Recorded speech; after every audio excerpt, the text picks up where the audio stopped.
소년을 본 남자, 하라류. 장마가 계속되는 금요일 오후 무렵이었다. 소년은 눈에 잘 띄는 노란 우산과 검은 체육복에서 빗방울을 뚝뚝 떨어뜨리며 사무실 문 쪽에 서 있었다. 근로기준법에 따르면 15세 미만 아이를 고용하는 것은 위법이었다. 예를 들어 수업시간 이외라 해도 12세 미만 아이를 고용하는 것은 금지되어 있었다. 아니, 문제는 12세도 안 된 아이가 탐정을 고용하는 것을 정당하다고 볼 수 있는가? 소년이 사무실 문을 열고 들어왔을 때 내가 처음 생각한 것이 바로 그것이었다. 무슨 일이니? 나는 당혹감을 억누르며 물었다. 소년은 말도 제대로 못하고 시선을 벌써 물 웅덩이가 되어버린 사무실 바닥에 떨어뜨리고 있었다. 장난하는 거라면 상대할 시간 없다. 용건이 있다면 문 밖 의자에 우산을 두고 오너라. 소년은 시키는 대로 하고 돌아왔다. 다시 돌아오지 못하도록 심하게 대하지 못한 것이 실수였다. 나는 막 읽기 시작한 오다케 히데오의 포석의 방향 중 흑번 필승이라고 씌어진 페이지에 책갈피 대신 빈 담뱃갑을 얹어 놓았다. 문 닫고 이쪽 의자에 앉으렴. 나는 책상에서 일어나 캐비넷 쪽으로 갔다. 그리고 수건을 꺼내 손님용 의자에 앉으려고 하는 소년에게 던져주었다. 괜찮아요. 젖어도 상관없으니까. 소년은 수건을 되돌려 주려고 했다. 보고 있는 내가 다 감기에 걸리겠다. 자, 닦아라. 소년은 시키는 대로 했다. 그는 검은 반바지에 흰색 양말, 그리고 검은 운동화를 신고 머리에는 야쿠르트 스왈로즈의 야구 모자를 쓰고 있었다. 아이들이 지난해 일본 제1의 팀 모자를 쓰는 건 당연하다고 생각했다. 그러나 나는 12년 전 파트너 와타베 없이 처음으로 의뢰인을 맞을 때 이상으로 침착함을 잃고 있었다. 그래, 무슨 용문이? 나는 책상으로 되돌아와 새 담뱃갑에서 한 개비 뽑아 불을 붙였다. 소녀는 몸을 닦던 손길을 멈추고 진지한 얼굴로 대답했다. 저 보디가드를 좀 해주셨으면 합니다. 뭐라고? 누가 널 괴롭히니? 그래서 괴롭히는 아이로부터 지켜달라는 거야? 아니요, 제가 아니에요. 어떤 여자를 지켜달라는 거예요. 그래? 여자라. 어떤 여자인데? 소녀는 잠시 생각하더니 신중하게 물었다. 보디가드를 맡아주실 거예요? 놀랍게도 소녀는 어엿한 성인처럼 흥정을 하고 있었다. 나이는 10살 정도, 키는 대략 140cm, 햇볕에 그을린 얼굴에는 정직해 보이는 눈이 빛나고 있었다. 그는 생각났다는 듯이 말을 꺼냈다. 돈은 가지고 있어요. 그 여자를 내일 아침까지 지켜주는데 얼마죠? 여기 5만 엔이 있어요. 부족하시다면. 가만히 있어 꼬마야. 2번 다시 돈 이야기는 하지 말아라. 나는 너 같은 개구쟁이에게 고용될 생각은 없으니까 말이다. 너 다시 돈 이야기를 꺼내면 당장 밖으로 쫓아버리겠어. 알겠니?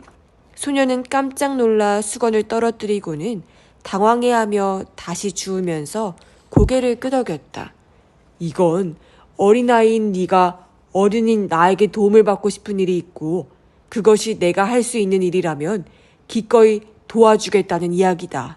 단 나보다도 너의 부모님이나 학교 선생님이나 혹은 경찰 쪽이 더 잘 도와줄 수 있는 경우라면 이야기를 그쪽으로 돌리겠어. 알겠지? 나를 뚫어지게 바라보는 소년의 눈은 정직했다. 하지만 어른이라고 꼭 사악하다고 할 수는 없듯이 아이라고 해서 무조건 정직하다고 볼 수는 없었다. 하지만 제 이야기는 막연한 데다 확실한 것이 아니라서 경찰에서는 틀림없이 들어주지 않을 거예요. 그래서 이곳에 부탁하러 온 거예요. 나는 메모지를 끌어당기며 말했다. 내 이름은 사와자키인데 네 이름은 뭐니? 소녀는 조금 주저하더니 곧 대답했다. 에노모토 다이스케입니다. 요즘 아이들은 무슨 이유에서인지 모두가 다이스케였다. 몇 살이고 몇 학년이니?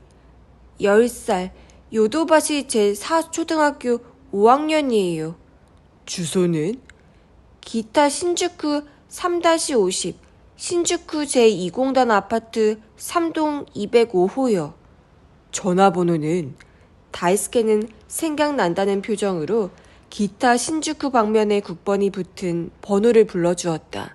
나는 담배를 끄고 책상 전화의 수화기를 들어 그 번호를 돌렸다. 다이스케는 항의를 했지만 곧 입을 다물었다. 후추름이 4-4번 울리더니 상대가 나왔다. 여보세요? 에노모토입니다. 소년의 엄마인지 가정부인지 중년 여성의 목소리였다. 저 다이스케 군이 있습니까? 내가 물었다. 앞에 앉아있는 본인은 단념했다는 듯이 고개를 숙였다. 네. 다이스케는 친구 집에 간다고 나갔는데요. 요도바시 제4초등학교에 에노모토 다이스케 군의 집이 맞죠? 네. 그렇습니다만 누구세요? 나는 재빨리 전화를 끊고 물었다. 보디가드가 되어달라고 한 여자 이름은 뭐니? 다이스케는 안심하는 표정으로 얼굴을 들었다. 니시다 사치코라는 사람이에요. 어디선가 들은 이름인데? 소녀는 멍청한 얼굴을 하고 있었다. 이 나이의 아이가 그런 유행가 가수 이름을 알 리는 없었다. 그 여자는 너하고 어떤 관계니? 네? 어떤 관계라뇨? 네 친척인지 여자친구인지 아니면 학교 친구인지 말이다. 아니요. 저하고는 관계가 없어요. 전혀 모르는 사람이에요. 아니, 보디가드를 해주려면 그 사람이 어디에 있는지 정도는 알 필요가 있지 않을까? 그건 알고 있어요. 그 사람은 부도심의 블랙빌딩 2층에 있는 디베르티멘토 17이라는 보석상에서 일하고 있는 것 같아요. 그래? 하지만 왜 그 여자 일을 내게 맡기는지 그 이유를 좀 들어보고 싶은데. 다이스케는 머리를 끄덕이며 어린애다운 빠른 말씨로 이야기를 시작했다. 어제는 교직원 회의가 있어서 오전 수업만 했어요. 그래서 학교에서 돌아오는 길에 친구들과 가부도 신사 경내에 들렀어요. 그런데 갑자기 비가 억수같이 쏟아져서 다른 친구들은 모두 돌아갔어요. 저하고 마사시 둘은 신사 마루 밑에 숨었어요. 우리 둘이 조금 놀았는데 비가 잠시 그치자 마사시도 돌아가 버렸어요. 저는 집에 돌아가면 곧장 바이올린 학원에 가야 되기 때문에 조금 더 놀았고요. 마사시한테 빌린 만화책을 보고 있었어요. 그런데 남자 2명이 신사 정면에서 비를 피하면서 이야기를 시작했어요. 처음에는 전 무슨 이야기를 하는지 듣지도 않았어요. 만화책을 다 읽고 돌아오려는데 한쪽 남자가 부도심의 블랙빌딩 2층에 있는 디베르트멘토 17이라는 보석상에 근무하는 니시다 사치코라는 여자를 처리해줘 라고 말하는 거였어요. 처리해달라고 했다고? 네, 처리하라는 게 어떤 의미지? 그건 죽여라 그런 말 아니에요? 그럴까? 상대방 남자는 뭐라고 대답을 했지? 언제까지라고 물었어요. 그러자 오늘 중으로 처리해줘 라고 말했어요. 그리고 나는 말을 재촉했다. 알았어 라고 대답했어요. 넌 그 2 남자를 보았니? 아니요. 이야기를 듣고 무서운 생각이 들어서 신사 마루 밑바닥에 가만히 있었거든요. 2 사람 중 한 사람이 신사 밖으로 나가는 것은 언뜻 보았어요. 하지만 키가 크고 마른 남자라는 것 이외에는 모르겠는데요. 나는 잠시 골똘히 생각했다. 소녀는 불안한 표정으로 내 모습을 살피고 있었다. 왜 곧장 집으로 돌아가지 않았니? 집에 돌아갔더니 선생님께서 감기로 오늘은 쉬겠다는 연락을 해와서 그래서 저금통을 깨서 곧장 이곳에 온 거예요. 왜 이리로 왔지? 이 길로 자주 다녀서 여기에 탐정사무소가 있다는 것을 알고 있었거든요. 다른 탐정사무소는 알지도 못하고요. 너 만화나 텔레비전에서 나오는 탐정과 실제의 탐정이 다르다는 것은 알고 있겠지? 그건 소녀는 난처했다. 하지만 좋아. 지금의 질문은 잊으렴. 그보다 너는 만난 적도 없는 여자의 보디가드 비용으로 네 용돈을 다 쓸 작정이니? 하지만 사람의 목숨은 무엇보다 소중하잖아요. 누구에게서 그런 엉터리 같은 소리를 들었지? 돈을 꺼내봐. 다이스케는 반바지 주머니에서 접혀있는 1만 엔짜리 지폐를 꺼내 보여주었다. 그가 말한 대로 5장쯤 되어 보였다. 알았다. 넣어두렴.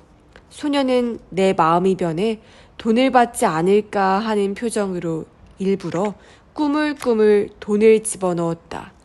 그렇다고는 해도 단 한 번 들었는데 디베르티멘토 17이라는 어려운 이름을 잘도 기억하고 있구나.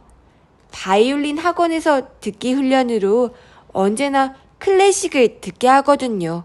모차르트는 지루하지 않기 때문에 디베르티멘토 17이라는 곡이 있다는 건 알고 있어요. 나는 담배를 입에 물었으나 불을 붙이지는 않았다. 이 소년의 이야기를 어떻게 받아들여야 할지 감을 잡을 수가 없었다. 니시다 사치코라는 여자를 지켜주시겠어요? 다이스케가 물었다. 글쎄, 생각 중이다. 내가 대답했다. 가장 온당하고 적절한 처리는 소년을 데리고 가까운 경찰서로 가는 것일 것이다. 바보 취급당할 것을 각오하고. 다이스케는 일어서며 말했다. 저 화장실에 좀 가고 싶은데요. 문을 나가서 왼쪽 끝이다. 소녀는 수건을 의자 등받이에 걸고 사무실 밖으로 나갔다. 나는 책상에서 일어나 창으로 가서 비로 인해 뿌연 주차장 너머의 길을 내려다보았다. 유리창에는 파트너가 있던 시절과 마찬가지로 와타베 탐정사무소라고 쓰여 있었다. 이제는 페인트가 벗겨지기 시작하고 있었다. 그것을 본 다이스케 같은 어린아이가 어떤 이미지를 갖게 될 것인가. 지금까지 그런 것은 생각해 본 적이 없었다. 소년이 돌아오지 않는 것을 깨달은 것은 2분 정도 지나 담배에 불을 붙였을 때였다. 나는 급히 사무실을 뛰어나갔지만 화장실엔 소년의 모습이 보이지 않았으며 복도 의자에 놓여 있어야 할 노란 우산도 없었다. 일단 사무실로 되돌아왔지만 문득 어떤 생각이 떠올라 빌딩 출구 쪽으로 가보았다. 잠겨있지 않은 녹투성이 우편함을 열어보니 생각한 대로 그 안에는 눅눅한 1만 엔짜리 5장이 접힌 채 들어있었다. 나는 좋든 싫든 10살짜리 개구쟁이에게 고용된 것이다. 부도심 고층 빌딩의 하나인 블랙 빌딩은 외관상의 명칭에 지나지 않았고 진짜는 동신 빌딩이라는 이름이었다. 지하에 동신 전철역이 있고 빌딩은 동신 본사, 동신 백화점, 공원 부지, 호텔, 그리고 블랙하우스라 불리는 임대 부분으로 4등분 되어 있었다. 목표인 디베르티멘토 17이라는 이름의 보석상은 블랙하우스 2층 중앙에 있었다. 나는 그 반대편에 있는 커피숍 안에 있었다. 이미 디베르티멘토 17을 방문해 니시다 사츠코와의 면회를 요청해 놓았다. 동료 여 점원이 니시다는 오전부터 거래처에 나가 자리에 없으나 늦어도 3시까지는 들어온다고 말해주었다. 나는 계획을 바꾸어 나중에 전화하겠다고 말하고 가게를 나왔다. 그리고 그 여점원이 알아차리지 못하도록 이 커피숍으로 들어온 것이다. 나는 스미비 바이센이라는 이름의 곰팡내 나는 커피 한 모금을 마신 뒤 신주쿠 경찰서의 니시오리 경부에게 전화를 걸었지만 오늘은 비번이라 출근하지 않았다는 대답이었다. 2시 30분 정각에 산뜻한 비즈니스 가방을 든 40세 전후의 늘씬한 여성이 디베르티멘토 17로 들어가는 것이 보였다. 그녀는 잠깐 가게 구석으로 가서 가방과 흰 레인코트를 내려놓고 가게 안으로 되돌아왔다. 하얀 실크 블라우스에 검은 타이, 그리고 검정색의 긴 스커트, 흔한 여점원 유니폼이었다. 내가 말을 걸었던 여점원이 그녀에게 무언가 말을 했다. 나는 커피숍 카운터에서 일어나 가게 구석에 있는 전화 부스로 들어가 미리 알아놓았던 전화번호를 돌렸다. 밖에서 돌아온 여점원이 동료 곁을 떠나 전화 수화기를 드는 것이 보였다. 거리가 멀어서 그녀의 얼굴까지는 포착할 수 없었다. 여보세요. 디베르티멘토 17 보석상입니다. 나이에 비해 맑고 탄력 있는 목소리였다. 아, 니시다 사치코 씨 계십니까? 아, 네, 접니다만. 저는 조금 전 그곳을 방문했던 사와자키라고 합니다만. 아, 네, 지금 막 이야기를 들었어요. 그런데 무슨 일이신지요? 이런 때는 단도직입적으로 묻는 수밖에 없었다. 실례입니다만 혹시 누군가에게 생명의 위협을 받고 있지는 않으십니까? 네? 뭐라고요? 도대체 무슨 말씀이신지요? 그녀의 목소리에서 힘이 사라지고 있었다. 두 남자의 대화에서 디베르티멘토 17에 근무하는 니시다 사치코라는 여성을 오늘 중 처리하라고 하는 이야기를 들었답니다. 그런 말을 듣고도 짚히는 것이 없습니까? 아, 아니요. 두 남자라니. 도대체 어떤 사람들입니까? 그건 분명치 않습니다. 일의 성격상 상당히 비싼 물건을 가지고 다니기 때문에 위험이 많다고 늘 상사에게 주의를 받고 있습니다만 그런 소설 같은 위험을 느낀 경우는 없습니다. 그러십니까? 네, 사와자키 씨라고 하셨죠. 실례입니다만 경찰이십니까? 아니요, 그렇지 않습니다. 그러나 당신의 신변 안전을 걱정하고 있는 사람이 있다는 것만은 믿어주십시오. 혹시 에노모토 다이스케라는 소년을 알고 계십니까? 아, 아니요. 그녀가 대답했다. 소년이라면 몇 살 정도의 아이인가요? 10살입니다. 요도바시 제4초등학교 5학년입니다만. 그 아이가 좀 전에 이야기를 들었다고 했나요? 아마 그럴지도 모릅니다. 니시다 씨, 당신은 자녀가 있나요? 네, 있어요. 중학생 여자아이가. 그녀의 맑았던 목소리가 조금 울먹이는 것 같은 느낌이 들었다. 전화상으로는 거짓말을 하는지 아닌지 알 수가 없었다. 어쨌든 그 때문에 전화를 드린 겁니다.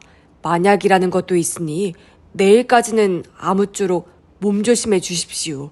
그녀는 인사를 하고 전화를 끊었다.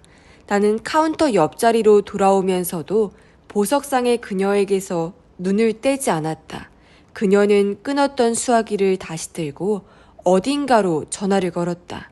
그러나 두세 마디 하더니 곧 수화기를 내려놓았다. 멀리에서도 그녀의 태도가 불안하다는 것을 알 수 있었다. 그녀는 아까 말을 나누었던 동료에게로 가 잠시 말을 주고받았다. 상대가 고개를 끄덕이자 그녀는 서둘러 가게 구석으로 사라졌다. 나는 계산을 하기 위해 계산대로 갔다. 니시다 사치코가 하얀 레인코트를 손에 들고 가게 구석에서 모습을 나타내 디베르티멘토 17을 뒤로 했을 때 나도 커피숍을 나왔다. 그녀는 에스컬레이터로 지하에 내려가 연결 통로를 이용해 블랙 빌딩을 나갔다. 행선지는 신주쿠역 니시구치 방면이었다. 지하 통로를 따라서 신주쿠 1번가의 은행과 생명보험회사가 밀집해 있는 구에까지 7, 8분을 걸어 그녀는 밖으로 나갔다. 비는 이슬비에 가까웠다. 그녀는 신주쿠 우체국 앞에서 오른쪽으로 돌아 빠른 걸음으로 5, 6층 정도 되는 잿빛 빌딩 입구로 다가갔다. 올려다보니 빌딩 모서리에 제일흥업은행이라고 파란색으로 쓴 커다란 간판이 있었다. 손목시계를 보니 벌써 2시 55분을 지나고 있었다. 나는 그녀를 따라 입구로 들어갔다. 내가 비록 예금 계좌도 없는 단지 미행 중인 탐정이라 해도 그날 그 은행 최악의 손님은 아닌 듯 했다. 먼저 와 있는 두 사람의 은행 강도가 있었으므로. 처음 눈에 들어온 것은 얼룩무늬의 니트 스키 마스크를 뒤집어 쓴 건장한 체격의 남자가 은행 카운터 중앙으로 뛰어오르는 것이었다. 검정 마스크를 쓰고 키가 큰 다른 남자는 내 왼쪽 뒤 벽에 등을 기대고 서 있었다. 이미 내가 이 장소를 탈출한다는 것은 무리한 상황이었다. 두 사람 손에는 콜트나 스미스 앤 웨슨 같은 자동 권총이 쥐어져 있었다. 그럼에도 불구하고 그 후에 10분 동안은 영화나 텔레비전의 은행 강도 장면과는 아주 다르게 모두가 냉정하게, 굳이 표현하자면 태평스레 흘러가고 있었다. 조금 이르지만 문 닫을 시간이야. 카운터 위의 남자가 울려 퍼지는 목소리로 말했다. 내 바로 앞에서 어리둥절한 채 서 있던 니시다 사치코는 본능적으로 도망치려 하다 나와 정면으로 부딪혔다. 움직이지 마. 벽에 기대 있던 남자가 권총을 내밀며 말했다. 아무도 해치고 싶지 않다. 카운터에 있던 남자가 소리쳤다. 서 있는 사람은 즉시 가장 가까운 곳에 있는 의자에 앉아. 2-3명의 은행원과 여러 명의 손님들은 시키는 대로 했다. 나도 니시다 사츠코의 팔을 잡고 가까운 곳에 있는 직사각형 가죽 의자에 앉았다. 은행원은 전부 10명 정도이고 손님도 같은 수였다. 좋아. 이제부터 함부로 일어나는 놈은 이 권총에 맞을 각오를 해라. 카운터 위에 있던 남자는 발 밑에 있던 여행원에게 총구를 향하고 안전장치를 풀었다. 여자 행원은 공포감으로 몸을 움츠렸다. 누구 입구에 셔터를 내릴 수 있는 사람은 손들어. 입구 가까운 구석에 있던 젊은 남자 은행원이 겁에 질려 손을 들었다. 거기 30초 안에 셔터 내려라. 젊은 은행원은 서둘러 카운터에서 나오더니 입구 쪽으로 향했다. 검정 마스크를 한 남자가 그 은행원을 따라갔다. 잠깐 기다려. 카운터에 있던 남자가 은행원에게 말했다. 엉뚱한 행동을 하면 이 아가씨뿐만 아니라 손님 몇 명도 죽는다. 젊은 행원은 침을 삼키며 고개를 끄덕였다. 그는 자동 유리문으로 나가 빌딩 입구 옆에 대리석 문이 벽으로 다가갔다. 검정 마스크의 남자가 밖에서는 보이지 않는 위치에 서서 행원에게 자동 유리문 너머로 총을 겨누고 있었다. 은행원은 도망쳐 경찰에 알릴지도 모른다. 그는 아마 그러한 훈련을 받았을 것이다. 그러나 사상자가 나는 것을 염려해 그런 행동을 단념할지도 모른다. 그는 벽에 달려있는 금속판을 열고 셔터 스위치를 넣었다. 정면의 벽시계를 보니 분침이 거의 정각을 가리키고 있었다. 3시 정각의 은행은 밀실이 되었다. 제일흥업은행의 신주쿠 니시구치 지점은 자그마한 은행이었다. 신주쿠역 동쪽 출구에 미스코시 옆에 있는 신주쿠 지점 쪽이 큰 규모였고 이곳은 그 출장소 격인 규모였다. 게다가 손님 출입구가 하나이기 때문에 2인조 강도에게는 안성맞춤인 은행이었다. 셔터를 내린 은행원이 카운터 안으로 되돌아오자 강도들은 제각기, 잿빛 작업복 같은 점퍼에 지퍼를 내리고 천으로 만든 손 가방을 꺼냈다. 이곳 책임자는 손들어. 카운터에 있던 남자가 말했다. 은행원들 자리 가장 끝에 유달리 큰 책상에 앉아있던 50세 안팎의 남자가 손을 들었다.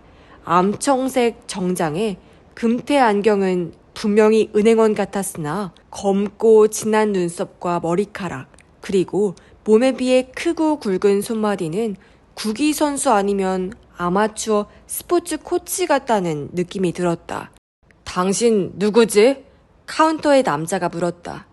지점장 무토 에이지다. 용기 있군. 손님을 응대할 때처럼 정중하게 말해주시지. 현재 금고에는 얼마나 들어있나? 잠깐, 조사에서 거짓인 것이 밝혀지면 여자 행원 한 사람의 무릎을 쏘아줄 테니까 신중하게 대답하라고. 1억 2천만 엔 정도일 거다. 오늘 일한 것까지는 정확히 알 수 없다. 카운터의 남자는 휘파람을 불었다. 저놈 대단하군. 이런 작은 지점에 그렇게나 큰 돈을 두고 있다니 말이야. 그렇다고 듣기는 했지만 일본은 정말로 부자야. 그럼 무토씨, 이 가방을 가지러 오시지. 지점장은 은행원들의 책상 사이를 누비고 나와 카운터 쪽 남자에게 다가갔다. 3미터쯤 가까이 가자 남자는 그만! 하고 소리를 지르며 천가방을 내던졌다.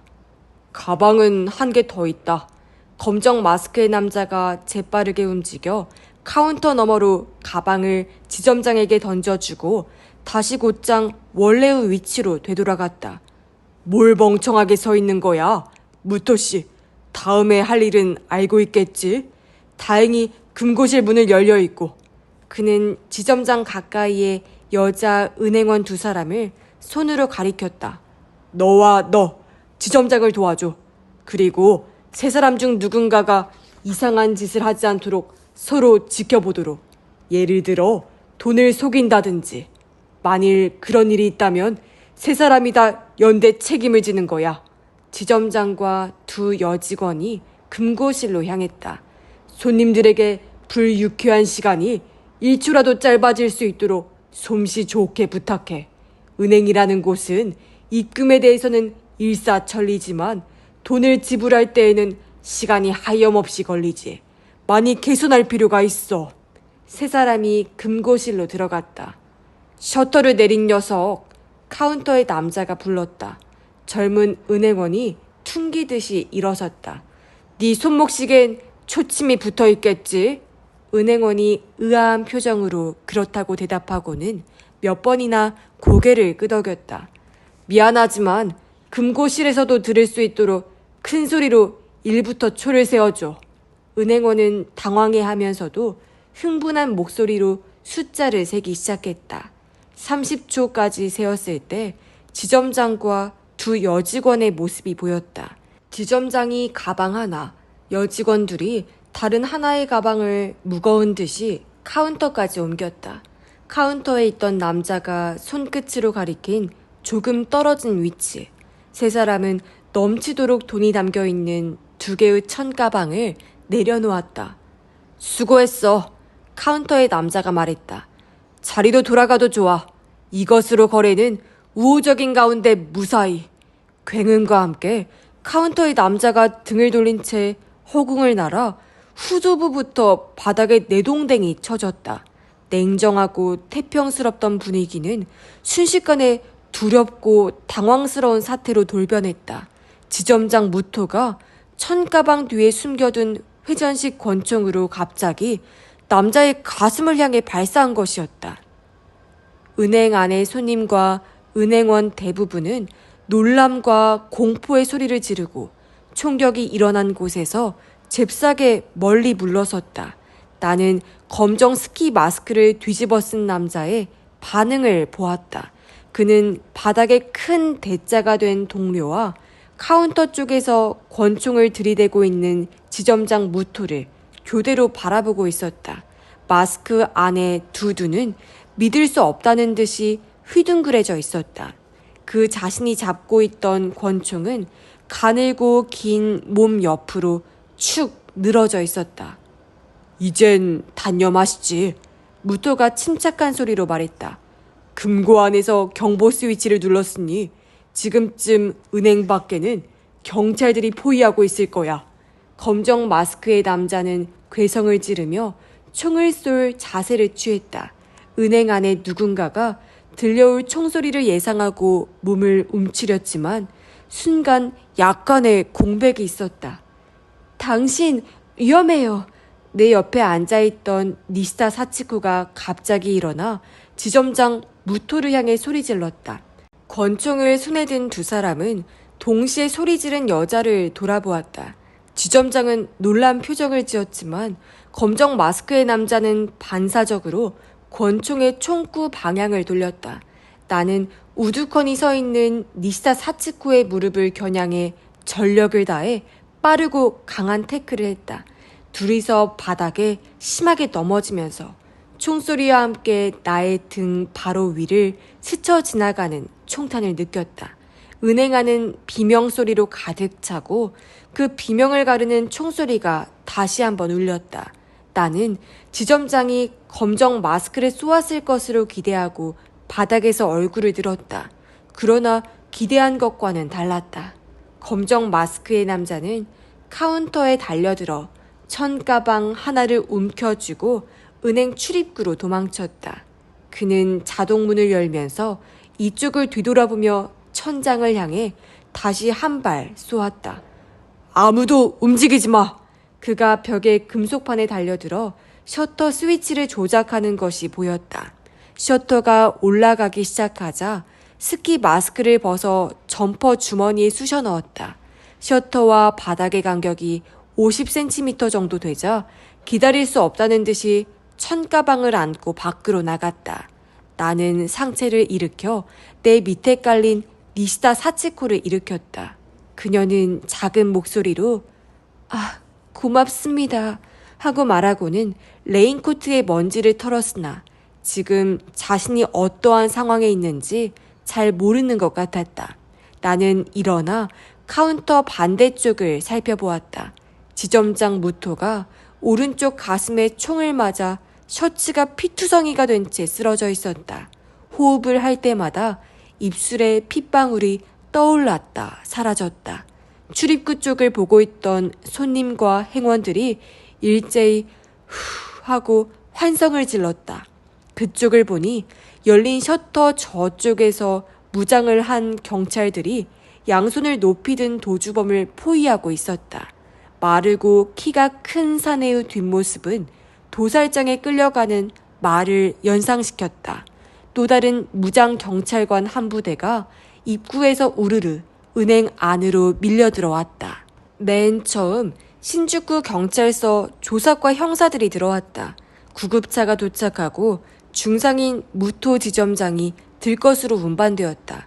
니시다 사치코가 자신은 무토 에이지의 별거 중인 아내로 병원에 동행하고 싶다고 자청하였고 그것은 받아들여졌다. 형사들은 은행 바닥에 쓰러진 얼룩무늬 스키 마스크 남자의 죽음을 확인하고 사진을 찍은 후 총 맞을 때의 상황을 조사한 뒤 검정 비닐 시체용 자루에 넣어 운반했다. 검정 마스크의 총구 각도가 10cm 정도만 낮았다면 내가 먼저 들어갔을지도 모르는 시체용 자루였다. 경찰은 그 자리에 있던 손님과 은행원들에게서 사건의 경위를 듣기 시작했다. 손님 대부분의 주소와 이름을 기록해두고 간단한 진술을 받고 풀어주었다. 특히 조심스럽게 듣는 것은 지점장 부재 시 책임자로 있는 경리과장, 지점장과 함께 금고에 들어간 두 여직원, 사망한 범인이 총구를 겨냥했던 여자 은행원, 셔터를 내린 젊은 남자 은행원, 비교적 가까이서 3번의 발표를 목격한 은행원과 손님 몇 사람, 그리고 나였다. 신주쿠 경찰서 형사들 중에는 2~3명 아는 얼굴이 있었다. 작년 가을 어떤 사건으로 몇 차례 접촉이 있었기 때문이다. 그는 틀림없이 나를 알아보았을 텐데 그런 내색을 하지 않았다. 수사의 지휘를 맡고 있는 조사과 과장으로 벌레라도 씹은 듯한 얼굴에 상대를 불안하게 하는 것만이 삶의 보람인 양 말하는 50대 후반의 경감이었다. 경찰이 들이닥친 지 거의 1시간이 경과한 4시 20분쯤 보고 싶지 않은 니시오리 경부가 뒷문으로 통하는 은행원 전용 문에서 예고 없이 들어왔다. 오늘은 비번이었기 때문에 다시마 형사가 연락을 한 것이 틀림없다. 내 진술이 끝난 것은 4시 반이 지나서였다. 그렇지만 담당 형사는 돌아가도 좋다는 말을 하지 않았다. 니시오리 경부는 조사과장과 다시마 주임 2명과 이야기를 주고받고 조서를 쭉 훑어본 뒤 천천히 나에게 다가왔다. 이리 오시오. 그는 불쾌한 목소리로 말했다. 그렇지만 그 얼굴은 원아웃의 만루의 위기를 맞은 투수를 상대로 타석에 들어가는 왕년의 강타자 도요다 아스미스, 바로 그대로였다. 은행 빌딩 뒷문 골목에 주차한 세드릭 안에서 니시오리 경부와 나는 담배를 피웠다. 밖은 벌써 어둑어둑해졌다. 장 피에르 멜빌 감독의 영화처럼 비가 다시 강하게 차 앞유리를 폭포같이 내리고 있었다. 왜 그 은행에 있었소? 니시오리가 물었다. 세일즈, 많은 돈을 찾은 손님을 붙잡고 보디가드가 필요하지 않나 물어보려고. 쓸데없는 말 하지 마시오. 용무도 없는데 당신이 그런 곳에서 헤매고 있을 이유가 없지. 나도 은행은 갑니다. 당신이 어느 은행과 거래하고 잔금이 얼마 있는지 내가 모른다고 생각하시오? 아니면 5년 전에 와타베에게 할당받은 5천만 엔을 이 은행에 가명으로 맡겨놓기라도 한 거요? 와타베는 나의 예전 파트너로 옛날에는 니시오리의 상사였다. 6년 전에 경찰의 미끼 작전에 협력한 후 1억 엔의 현금과 그만큼의 각성제를 갖고 달아났던 알코올 중독자로 수배 인물이기도 했다. 니시오리는 내가 그 사건에 가담하고 있지 않다는 것을 알면서도 짓궂은 말을 하고 있는 것이다. 제 통장을 하나 만들려고요. 오늘도 하루에 5만 엔짜리 일이 들어왔고 일이 상당히 잘 되고 있거든요. 3시 무렵에 은행에 왔소? 나는 그의 질문에 대답하지 않고 담배를 창 밖으로 던졌다. 거리를 더럽히지 마시오. 니시오리가 가시돋친 목소리로 말했다. 내 담배는 잎사귀와 종이로 만들었기 때문에 언젠가는 땅으로 되돌아가지요. 그렇지만 이 필터라는 물건은 지구가 멸망할 때까지 필터 그대로의 테지. 그는 운전석 계기판에 있는 재떨이를 꺼내 나에게 내밀었다. 잔소리 마시오. 당신이 그런 생각이라면 강도 사건의 3번째 용의자로 잠시 구류해도 좋겠지?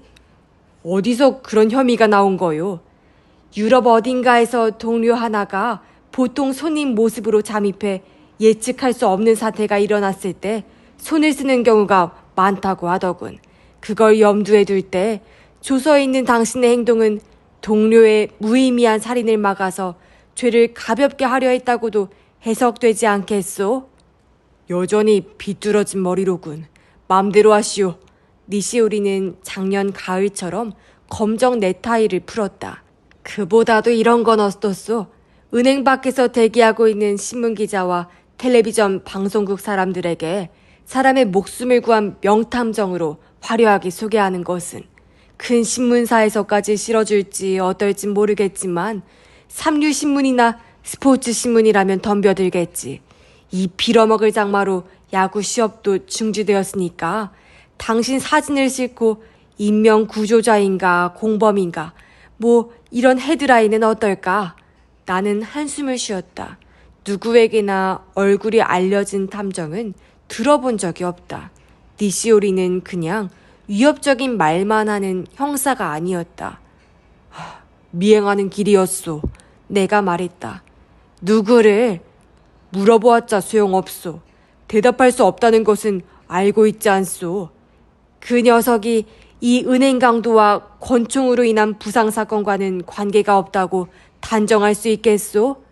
관계가 있다는 근거는 아무것도 없소. 단정할 수 있어요. 그 미행을 부탁한 건 누구요? 나는 천천히 고개를 가로저었다. 의뢰인은 미행한 사람 이상으로 은행 강도 같은 것과는 아무런 관계도 없는 인물이요. 그 판단을 하는 것은 나요. 니시오리가 말했다. 아니, 틀려. 그건 나요. 나는 쓴 웃음을 지으며 말했다. 당신 판단이 잘못되었을 경우 책임지는 것은 누군데? 나 자신이지. 아니야, 틀려. 나야. 그는 웃지 않고 말했다. 나는 정말로 그렇게 생각하고 있는 듯한 옆자리의 공무원을 조롱할 마음은 없었다. 그럴 필요가 있다면 빠른 시일 내에 반드시 연락하겠소. 그 말 잊지 마시오. 뒷좌석에 있는 우산 가지고 가시오. 유실물과에서 슬쩍한 우산이겠지. 그것을 손에 대는 순간 절도 공범으로 체포되는 건 아니오? 나는 조수석의 문을 열며 말했다. 세드릭에서 내려 신주쿠 역으로 통하는 지하 통로 쪽 출구에 도착했을 때 나는 이미 완전히 젖어 있었다. 다음 날 조간에는 제일흥업은행 강도 미수 사건이 대대적으로 보도되었다. 은행 강도는 지금은 드문 일이 아니지만 지점장이 무장한 범인과 총격전을 벌이고 그중 한 명을 사살한 것은 세상을 놀라게 하기에 충분했다. 물론 신문 논평은 무토 지점장의 행동을 부정적으로 보고 있다. 첫째, 총기 소지는 위법이며 둘째, 주위에 있던 손님과 은행원을 굉장히 위험한 상황에 처하게 한 책임이 있으며 셋째, 범인을 사살한 것은 과잉 방어였다. 그렇게 쓰여 있었다. 그렇지만 전면적으로 부정하고 있지는 않았다. 어젯밤 텔레비전 보도 프로그램에서 다룬 것도 비슷했다. 격증하는 이런 종류의 범죄에 대해서 우리들은 비폭력이라는 원칙으로 너무나도 무력하게 방관하고 있는 것은 아닐까? 이것이 저 깊은 곳에서 밝히고 싶은 본심 같았다. 그 지점장은 조금 지나쳤다고 생각해요. 인터뷰에 응한 셀러리맨의 대답이었다. 그렇다고는 해도 다른 사람들의 재산을 막고 있으면서 아무리 보험으로 보상은 된다고 하지만 너무나도 무책임하게 도둑 맞은 건 아닌가요?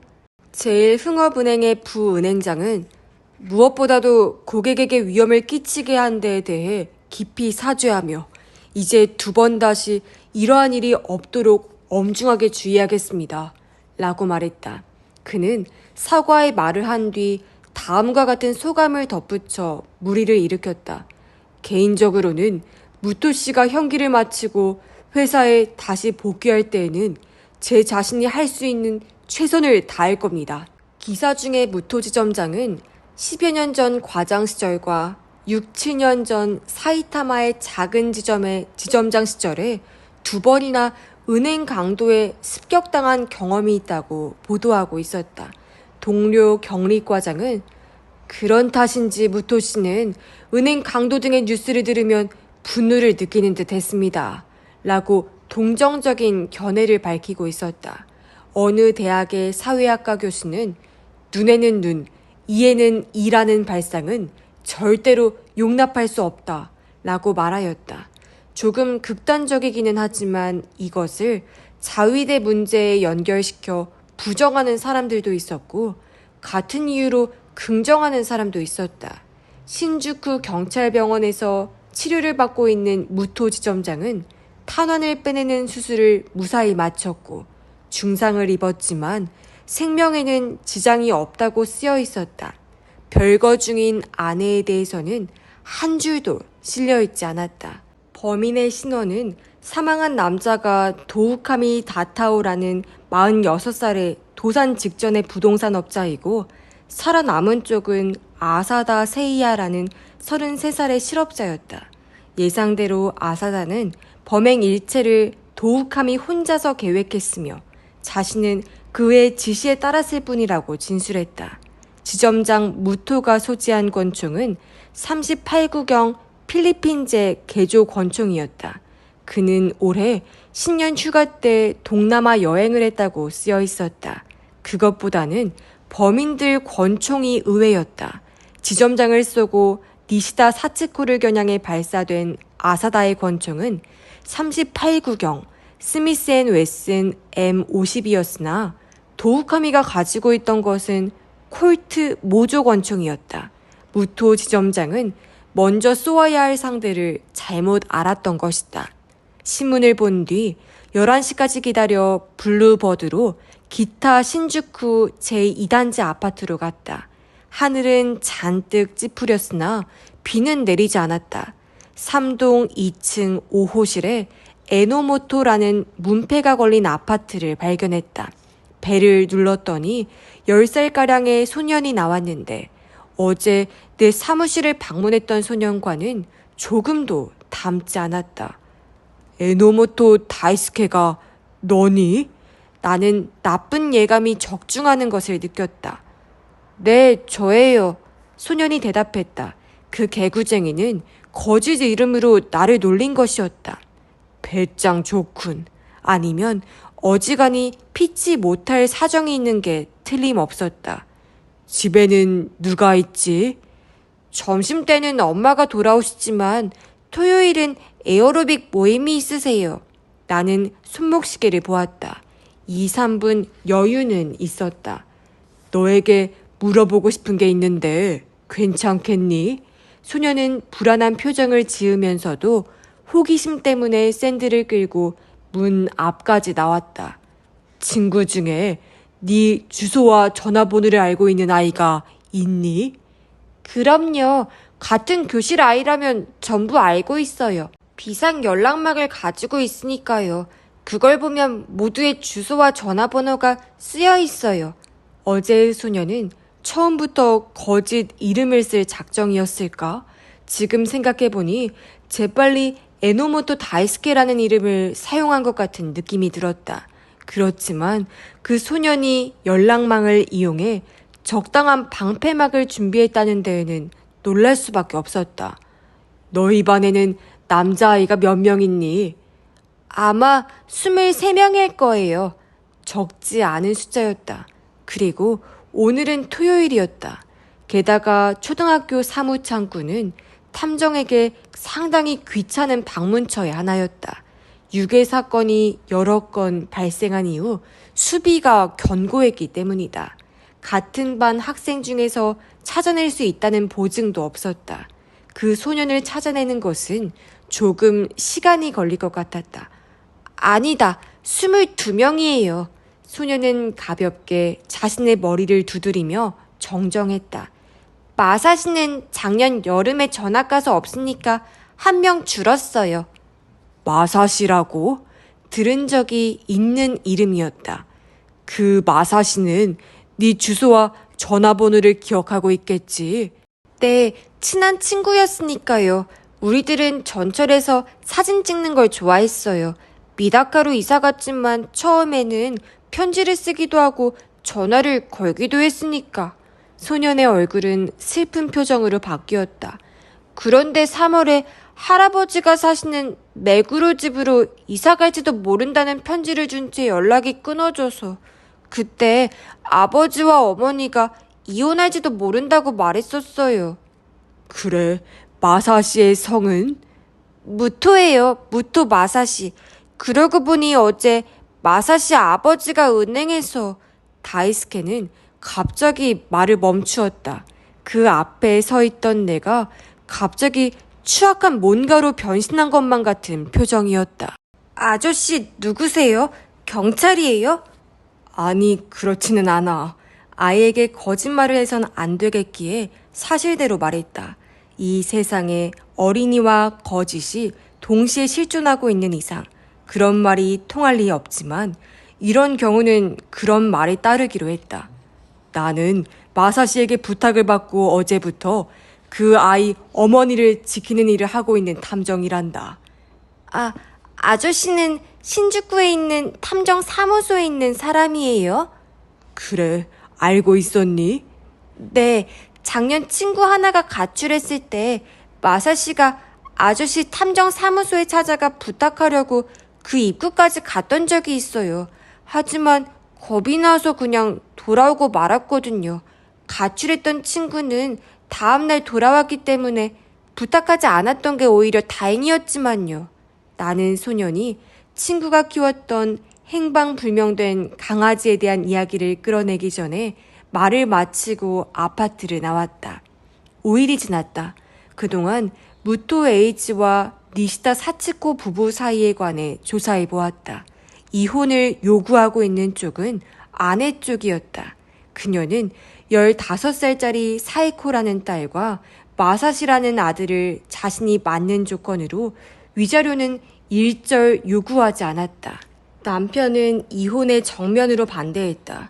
그 이유는 아내를 사랑하기 때문이라고 말하는 사람도 있고, 두 아이를 넘겨주고 싶지 않기 때문이라는 이도 있고, 또 은행원으로서의 출세에 영향을 주기 때문이라고 말하는 사람도 있어 확실한 것은 알 수가 없었다. 두 사람의 심한 말다툼을 들은 아는 지인들과 이웃 주민들의 말도 들었다. 부부는 3월부터 별거 상태로 딸은 엄마와 같이 살고 아들은 아빠와 같이 살고 있었다. 어쨌든 주위 사람들은 꽤나 귀찮은 이혼 재판이 될 거라며 걱정하고 있는 것 같았다. 신주쿠 경찰서의 니시오리 경부에게 전화를 걸어 1년 동안 들을 정도의 욕을 한꺼번에 들은 후 사건 당일 정오 아사다 세이야의 알리바이를 조사해 보았다. 마사시 소년이 기부도 신사안에서 마르고 큰 키의 남자와 또 다른 남자의 이야기를 엿들었던 시간이다. 그러나 다음날 들은 대답은 아사다에게는 완벽한 알리바이가 있다는 것이다.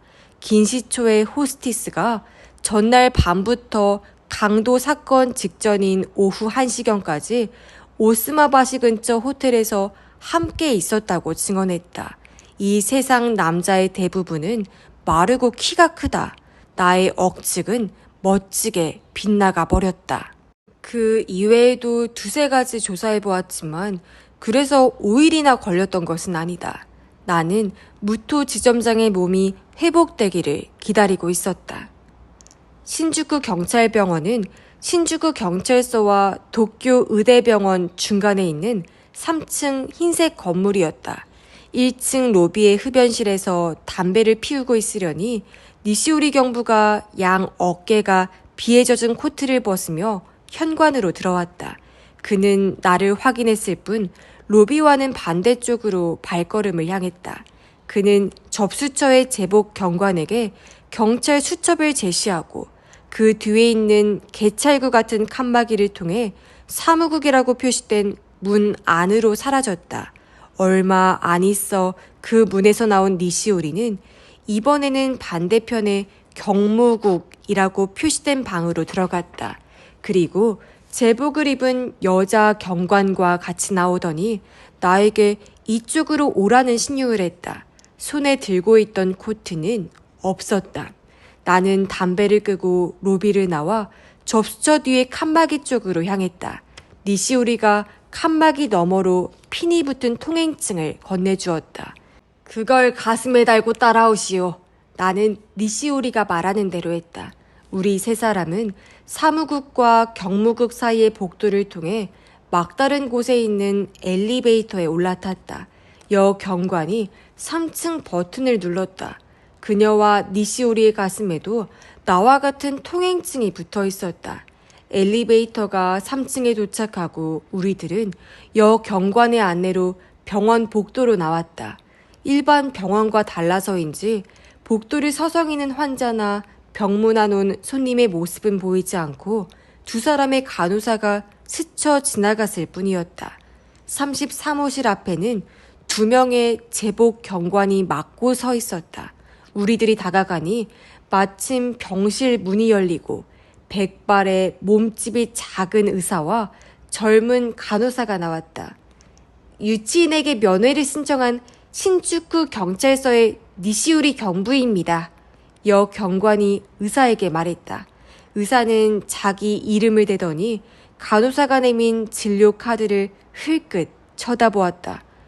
면회는 30분 이내로 해주십시오. 환자가 피곤하지 않도록 간호사가 곁에서 시중을 들기 때문에 그 점은 그녀의 지시를 좀 따라주십시오. 의사와 여 경찰은 떠나고 간호사가 우리를 병실로 안내했다. 창에 쇠창살이 있는 것을 빼면 그곳은 보통 병실 같았다. 중앙 침대에 오른쪽 어깨를 깁스한 무토에이지가 상반신을 조금 일으킨 모습으로 누워 있었다. 의료기구에 둘러싸여 있지 않은 것을 보니 무토의 회복은 예상보다 순조로운 듯 했다. 침대 반대편 의자에 앉아있던 무토의 아내 니시타 사치코와 60살 전후의 뚱뚱한 남자가 일어섰다. 신주쿠 경찰서의 니시오리입니다.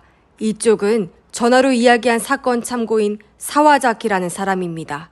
60살 전후의 남자가 경계하는 듯한 표정으로 인사를 했다. 무토 씨의 변호사 다이고라고 합니다. 알고 계시지요? 이쪽은 부인이신 사치코 씨입니다. 간호사가 방구석에서 접 의자를 가져다 주어 우리들은 침대 쪽에 나란히 앉았다. 변호사와 니시타 사치코도 의자에 다시 앉았다. 다이고 변호사가 헛기침을 계속했다. 무토 씨에게 이 회견은 당연히 거절해야 한다고 권유했습니다. 벌써 그는 불법 총기 소지와 그 이외의 용의 사실을 전적으로 인정하고 있고 검찰청 고소를 기다리고 있으니까요. 이 이상은 법정에서 심의할 일로 이제 와서 경찰의 신문에 응할 필요는 없습니다. 전화에서는 강도 사건에 관해 새로운 사실이 있다고 했습니다만 무토 씨가 그 일이라면 응해도 상관없다고 말했기 때문에 이 자리가 마련이 된 것입니다. 그 점을 확실히 아셨으면 합니다. 그쪽 이야기 전에 저 사와자키 씨라고 했습니까? 사건 참관인이라고 했습니다만 이분의 참관인 자격을 먼저 묻고 싶군요. 니시오리는 내가 강도 사건 당시 그 현장에 있었던 사람으로 지점장 부인이 범인의 권총에 맞을 뻔한 것을 막아준 인물이라고 설명했다. 니시타 사치코는 곧 나의 얼굴을 기억해냈다. 제 남편이 그런 상황이었기 때문에 그때는 인사도 제대로 드리지 못하고 정말로 실례했습니다. 나중에 아이들에게 이야기했다가 엄마는 정말 멍청이라면서 아들에게 혼이 났습니다. 침대에 있던 무토도 아내의 생명을 구해준 데에 대해 정중히 인사했다. 그럼 사와자키 씨는 그 사건의 증인이라도 되는 겁니까? 다이고 변호사의 태도가 조금은 부드러워졌다. 사와자키 씨가 뭔가 새로운 사실을 증언하신다는 거지요? 나는 고개를 끄덕이며 니시오리의 허가를 받고 나서 이야기를 시작했다. 강도 사건과는 조금 벗어난 이야기지만 중요한 일이라 묻고 싶습니다. 제가 사건 현장에 있었던 것은 단지 우연이 아니라 무토 씨의 부인을 그녀의 직장에서부터 미행했었기 때문입니다. 무토 부부와 변호사는 의심스럽다는 표정을 지었다. 그건 누군가가 부인의 생명을 노리고 있을지 모르니 다음 날까지 보디가드를 해달라는 의뢰가 있었기 때문입니다. 니시타 사치코가 웨이브진 앞머리를 올리며 눈을 가늘게 뜨고 나를 바라보았다. 은행 강도 사건의 쇼크로 기억의 한쪽 구석에 밀려나 있던 그날 내가 건 전화를 생각하고 있는 표정이었다. 아내의 보디가드라니 도대체 누가 그런 의뢰를 했습니까? 무토의 목소리는 깁스 탓인지 마음속의 동요 탓인지 조그맣게 우물거리는 느낌이었다. 요도바시 제4초등학교 5학년으로 에노모토 다이스케라고 자기 이름을 댄 10살짜리 소년입니다. 그러나 그것은 친구의 이름을 끌어다 사용한 것이고 무토 마사시가 진짜 이름입니다. 아들이요? 무토는 외마디 소리를 지르더니 환부의 통증으로 얼굴을 찌푸렸다. 괜찮으십니까? 간호사가 물었다. 무토는 간호사를 무시하고 물었다. 아들이 당신에게 내 아내의 보디가드를 부탁했다는 이야기입니까? 나는 고개를 끄덕였다. 아이가 한 말이 무토의 머릿속에서 정리되기를 기다려 나는 말했다. 이 일을 알았으면 새로운 사실은 무토 씨, 당신이 말해주셔야 하는 거 아닙니까? 무토는 잠시 내 얼굴을 응시했으나 급히 외면했다. 그랬군요. 이분은 강도 사건과는 관계없는 연유를 알 수 없는 이야기로 무토 씨를 곤혹스럽게 하는. 다이고가 입을 열었다. 이제는 조금 알 수 있도록 해드리죠. 내가 말했다. 사건 전날 밤 무토 씨와 부인은 전화로 상당히 오랜 시간 격렬한 말다툼을 하고 있었습니다. 그것은 부인의 이혼 소송 변호사에게서 얻은 정보입니다만 무토 씨는 그 직후에 화가 난 나머지 그 변호사에게도 협박 전화를 했습니다. 이번에는 그 변호사가 부인에게 전화를 걸어 지금까지 가장 심한 말다툼을 했다는 것을 들었노라고 알려주었습니다. 마사시 군은 그러한 부모님 사이를 전부 다 알고 있는 것 같았어요. 무토 부부는 나의 말을 부정하지 않고 그냥 머리를 숙였다. 이것은 강도 사건에 관한 회견이 아니고 이 부부의 이혼 문제에 관한 회견인가요? 다이고 변호사가 비꼬면서 말했다. 그럼 강도에 관한 이야기를 하지요. 내가 말했다. 바로 무토 씨가 11년 전과 6년 전에 만난 두 번의 강도 사건에 대한 일입니다. 이것은 신주쿠 경찰서가 벌써 자세하게 조사를 끝낸 일이기 때문에 니시오리 경부의 이야기를 듣는 게 빠르겠습니다. 니시오리는 불쾌하다는 듯이 내 얼굴을 쳐다보더니 마지못해 입을 열었다. 11년 전에 제 흥업은행 시부야 지점 사건은 2인조 강도 사건으로 자동차로 도주 중에 경찰과 총격전이 벌어져 주번 남자는 사살당했습니다. 다른 범인과 9,500만 엔의 현금은 그 자동차에서는 발견되지 않았고 지금까지 행방이 묘연. 6년 전에 사이다마현 사건은 라이플 총을 가진 남자의 단독 범행으로 이것도 미해결. 빼앗긴 돈은 거의 6천만 엔. 그리고요? 나는 다음을 재촉했다. 니시오리는 나를 힐끗 노려보고 나서 계속했다. 수사본부에서는 11년 전에 도주한 범인과 6년 전에 단독범이 이번 사건의 주범인 도우카미 다타오와 동일 인물일 가능성이 있다는 의견도 있습니다. 확실한 나이와 체격에 대해서는 일부 들어맞지 않는 부분도 있습니다만 두 사건이 서로 상당한 시간이 경과한 후에 이루어진 것이라서 조사가 순조롭지 못합니다. 무엇보다도 도카미가 죽은 게 안타까운 일입니다. 도카미라는 남자가 은행에서 보여준 초등학생 앞에선 베테랑 교사 같은 행동은 도저히 초범이라고 생각할 수가 없었습니다. 만약 그 세 경우의 범인이 확실하게 도카미라고 입증된다면 그 세 지점에서 근무했던 무토 씨의 입장은 어떻게 되는 겁니까? 잠깐, 다이고 변호사가 날카로운 목소리로 말했다. 당신들은 지금 무토 씨를 은행 강도 공범으로 몰려는 겁니까? 무슨 증거로 그런 엉터리 추측을 하는 거죠? 변호사의 위세와는 정반대로 무토 부부는 피곤한 표정으로 서로를 쳐다보고 있었다. 증거는 없지요. 내가 말했다.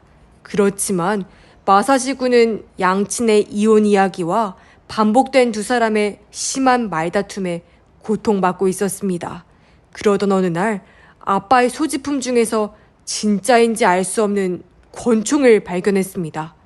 경위, 무토 씨의 가택 수사를 했을 텐데 권총에 관한 증거품을 압수한 것이 있습니까? 그렇소.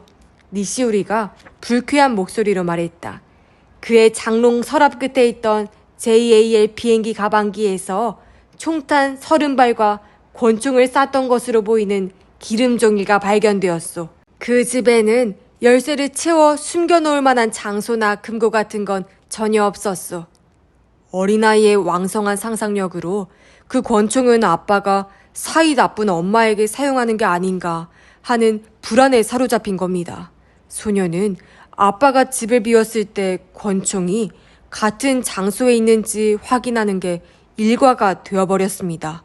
그곳에 권총이 있는 한 그의 엄마는 안전하기 때문이죠. 광도 사건 당일 그는 권총이 없어진 것을 발견했습니다. 먼저 엄마에게 전화를 했지만 그녀는 밖으로 나가고 직장에 없었습니다. 아마 무서운 마음에 할 수 없었을 겁니다. 물론 경찰에는 가지 않았습니다. 아빠가 꼭 엄마를 쏠 것인지도 몰랐고 그럴 경우 아무런 잘못도 없는 아빠를 경찰에 고발하는 것이 되기 때문이죠.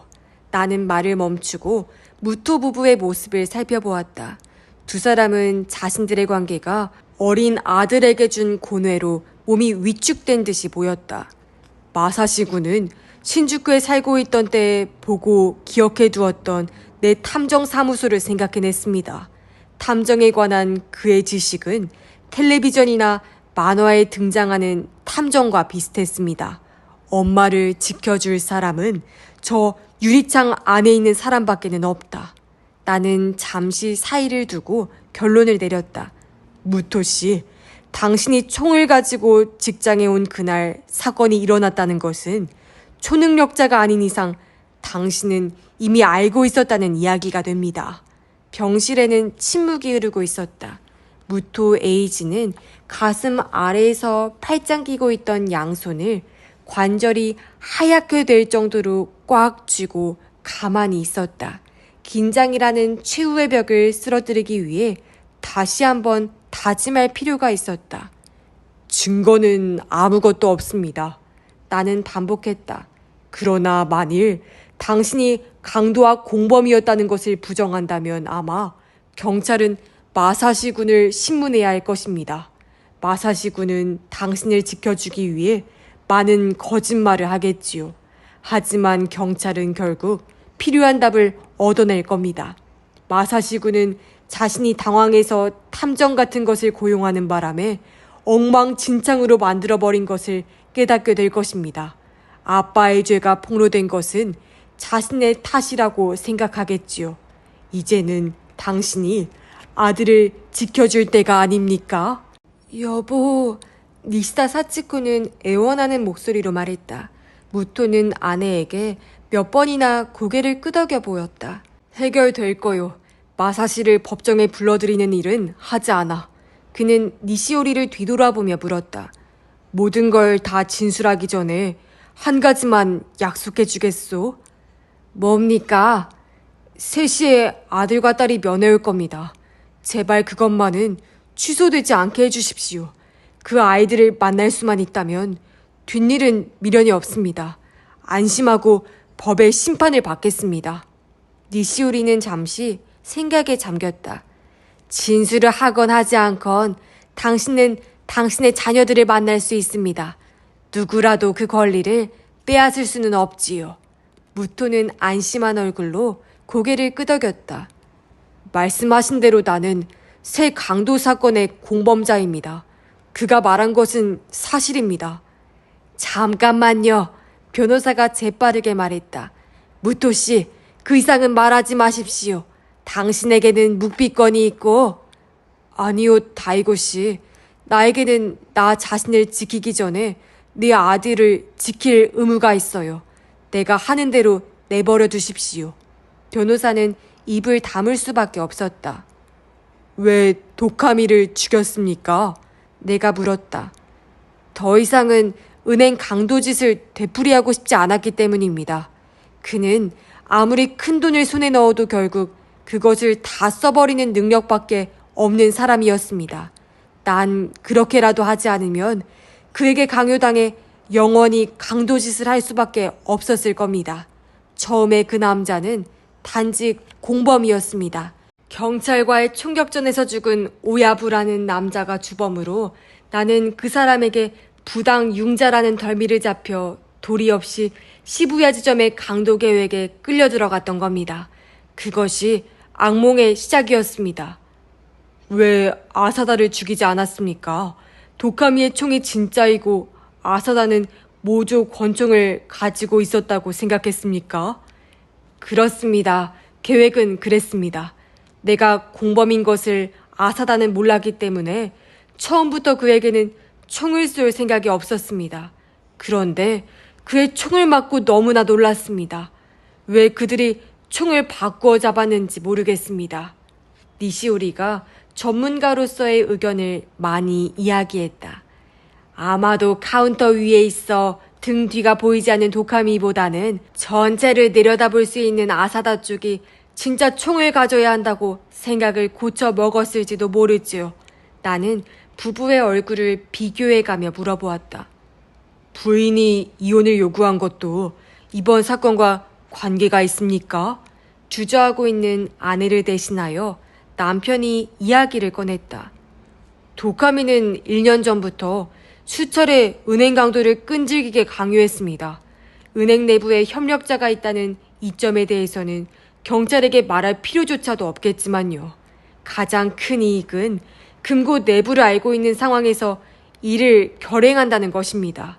내가 계속 거부하자 도카미는 아내에게 짓궂은 전화를 거는 방법으로 나에게 압력을 가해왔습니다. 나는 아내에게 2번의 옛날 사건을 포함해 모든 사정을 털어놓았습니다. 둘이서 힘을 합쳐 2, 3개월 참고 견디었습니다만 도카미는 이번에는 중학생인 딸을 표적으로 삼았습니다. 네 아버지 재산은 불법으로 모은 것이란다 라는 내용의 전화와 편지를 몇 번이나 보냈던 겁니다. 15살짜리 딸의 반응은 말할 필요도 없는 것이겠지요. 아내는 내가 자수해 과거를 청산할 것을 갈망했습니다. 사실 그렇게 해야 했습니다. 하지만 어리석게도 이번에 그 계획으로 이 악몽에서 도망칠 자신이 있었습니다. 계획의 내용까지는 아내에게 말하지 않았습니다. 도카미를 사살할 것이라는 소리를 들으면 아내는 반대할 것이 뻔하니 아내는 내가 이번에도 결국 은행 강도에 가담할 수밖에 없으리라고 생각하고 먼저 별거를 하겠다며 딸과 함께 나에게서 떠나갔습니다. 그리고 이혼해 줄 것을 아들을 맡겠다고 요구해 왔습니다. 위자료가 필요 없다는 것은 내 재산이 아이들을 키우는 데에는 부적합하다는 것이었어요. 제 아버님 말씀으로 마사시는 자신이 제 곁에 남고 누나는 제 엄마 곁에 있으면 언젠가는 우리 두 사람이 합쳐질 것으로 생각했더랍니다. 나는 그 아이를 마지막 마음의 안식처로 삼고 이 몇 개월간 오로지 도카미를 향해 권총의 방아쇠를 당기는 순간만을 생각하고 살아왔습니다만 얄궂게도 그 아이가 나의 계획을 돌이킬 수 없는 실패로 만들었군요. 아니, 그 아이가 진정한 의미에서는 내 악몽을 끊게 해주었습니다. 그렇죠. 병실 밖에서 무토 사츠코와 잠시 이야기를 주고받았다. 그녀는 내가 건 전화에서 10살짜리 소년이라는 말을 듣고 어쩌면 자기 아들이 아닐까 생각했던 모양이었다. 전화를 끊고 나서 요도바시 제4초등학교 시절에 다이스케라는 아들 친구가 있었던 것도 기억해냈지만 그 시점에는 뭐가 어떻게 되는 건지 알 수도 없었을 뿐더러 아들과 2개월 가까이 만나지 못했던 듯했다. 그녀는 곧바로 시아버지의 집인 메구로에 전화를 걸었지만 마사시와는 통화를 못했다는 것이다. 그래서 어쨌든 한시라도 빨리 남편을 만나야겠다고 생각하고 그 은행으로 급히 달려갔던 거예요. 나는 그녀와 헤어지기 전에 탐정 의뢰비 잔금이 들어있는 봉투를 건네주었다. 30분 정도의 보디가드 요금으로는 1만 엔이면 충분하다는 이야기와 함께 12살도 안 되는 아이 앞으로 영수증은 쓰지 않았다. 그녀는 돈 받기를 한사코 거절했다. 하지만 나는 이제부터는 지금 지불한 1만 엔도 아깝게 느껴지는 생활이 시작될 거라고 말하며 반강제로 받도록 했다. 나는 빗속에서 신주쿠역을 향해 걸었다. 어제 고질병인 천식이 발작을 한 블루버드를 찾으러 기치조시 자동차 수리공장까지 가야만 했기 때문이었다. 오다큐 하루쿠 앞의 횡단보도에서 신호가 바뀌기를 기다리고 있을 때 길을 사이에 둔 정면에 서 있는 마사시 소년을 보았다. 6일 전처럼 노란 우산을 쓰고 있었다. 소년 옆에 서 있는 것은 중학생인 누나 시에코이고 그 옆은 소년의 할아버지인 듯했다. 무토가 말했던 3시에 아버지와의 면회를 위해 할아버지가 데리고 오는 모양이었다. 신호가 파랗게 변하고 그들은 이쪽을 향해서 걷기 시작했다. 나는 몸을 숨길까 생각했지만 이미 늦어버렸다. 마사시 소년은 똑바로 나를 쳐다보고 있었던 것이다. 나는 걷기 시작했다. 이 장소라면 마사시 소년도 내가 신주쿠 경찰병원에서 나왔다고는 생각지 않으리라고 판단했기 때문이다. 이것은 또한 내 사무실에서 신주쿠 역으로 가는 길이기도 했다. 우리들의 거리는 천천히 좁혀지고 있었다. 어느 쪽도 시선을 피하지 않았다. 아니, 피할 수가 없었다. 만약 시선을 피하기라도 한다면 상대가 소리를 질러버릴 것 같은 느낌이 들었다. 스치듯 지나갈 때 소년의 우산이 내 왼쪽 팔에 닿아 빙그르르 돌아갔다. 소년이 뒤를 돌아보았는지 어쨌는지는 알 수 없었다.